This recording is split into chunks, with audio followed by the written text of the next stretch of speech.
Hey everybody, Jason here of GhostbustersNews.com, Ghostbusters News right here on YouTube, and today, Ghostbusters Year 1, Issue Number 2 is available at your local comic retailer, and of course, digitally here on the old internet.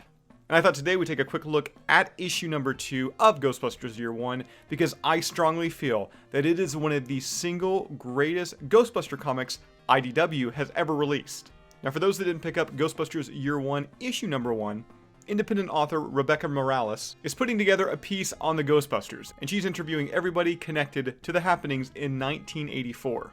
And that includes people like Dana Barrett, and both Jenny Adams and Bob Douglas, the two college students from Peter Venkman's Experiments.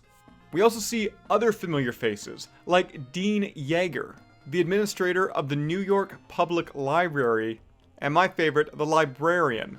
The alive librarian, not the ghost librarian. And as always, the writing is top-notch. They touch on so many little Easter eggs. In fact, we get our very first look, I think, ever at the mass sponge migration. Yeah, that throwaway line from the original Ghostbusters film gets immortalized in this new comic series, and I freaking love it. Now, as always, I don't want to reveal too much when it comes to these comics, because the writing, for me, that's the highlight, and you need to pick it up. You need to check it out for yourself. But this comic does feature one of my favorite bits ever in a Ghostbusters IDW comic, and that is the first time Ray Stantz and Egon Spengler meet thanks to Peter Venkman. It's weirdly emotional for somebody like me who has loved these characters for years, and to have some of these gaps finally filled in. And speaking of gaps being filled in, the comic takes us to the Ghostbusters' very first paranormal encounter. And that is, of course, with the librarian from the New York Public Library. And we are given what I think is one of the best looking just pieces ever featured in this comic series. Not only is the story and the writing on point and perfect, but just look at this image. Such stellar work. But the story does not end there, as the Ghostbusters actually return back to the New York Public Library some months later. This time, it's not 3 of them, there's 4 of them, because Winston's joining the group. And of course now they're equipped with proton packs.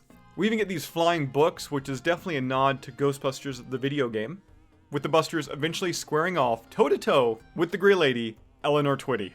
Now there are so many facts about this comic that I kind of glossed over because once again, I want you guys to pick it up yourself either physically or digitally. Support IDW Comics, support the Ghostbusters comic series, because as always, Eric Burnham, Dan Schoening, and Louis Delgado knocked it out of the freaking park. Once again, in my opinion, one of the single greatest issues ever of anything Ghostbusters from IDW Comics. Don't sleep on this comic series. If you're a Ghostbuster fan, run out, buy it today.